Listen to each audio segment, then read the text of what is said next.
আসসালামু আলাইকুম। Hello everyone, সবাই কেমন আছেন? এই তো আজকে আমি খুব সহজে 2টা ডিম দিয়ে কিভাবে একটা রেসিপি বানাবো এটাই আপনাদের সাথে শেয়ার করব। আশা করি পুরো ভিডিওটি আমার সাথেই থাকবেন। এই তো আমি এখানে প্রথমে নিয়েছি পেঁয়াজ কুচি 2টার মতো, আর দিয়ে দিয়েছি কাঁচামরিচ, আর এখন দিয়ে দিচ্ছি আমি 2টা ডিম। 2টা ডিম এখানে দিয়ে দিয়েছি, দিয়ে এখন চামচের সাহায্যে ভালো করে ফেটিয়ে একটা সাইডে রেখে দেব।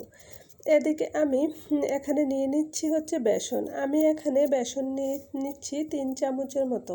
তো আপনারা চাইলে আরও বেশিও দিতে পারেন, কিন্তু আমার 2টা ডিমের জন্য 3 চামচ বেসনই আমার জন্য পারফেক্ট হবে। এজন্য আমি এখানে 3 চামচ বেসন নিয়েছি, আর এখানে দিয়ে দিচ্ছি স্বাদ মতো লবণ, আর দিয়ে দেবো মরিচের গুঁড়া আর সামান্য পরিমাণ হলুদের গুঁড়া।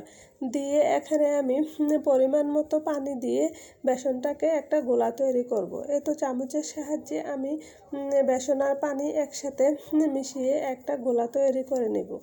গোলা তৈরি করা হয়ে গেলে একটা সাইডে রেখে এখানে আমি পাতিলে তেল দিয়ে দিয়েছি। আমি এখন ডিমটা ভেজে নেব।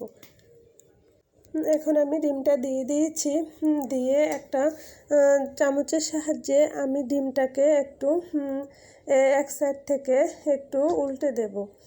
আমি ডিমটাকে এরকমভাবে এক সাইড থেকে উল্টে দিচ্ছি, আর ওই সাইডটাও আমি এরকমভাবেই উল্টে দেব।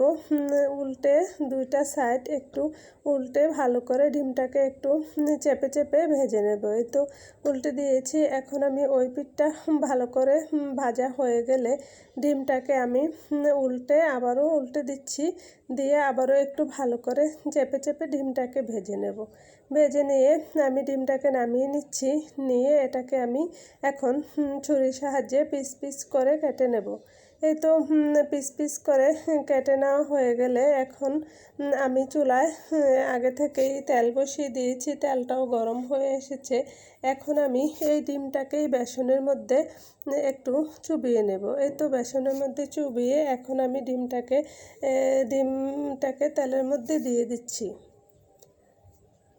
এই তো খুব সহজে কিভাবে আমি আজকের রেসিপিটি বানালাম এটাই আপনাদের সাথে শেয়ার করলাম। রেসিপিটি যদি ভালো লেগে থাকে তাহলে ট্রাই করে দেখতে পারেন, আশা করি ভালো লাগবে।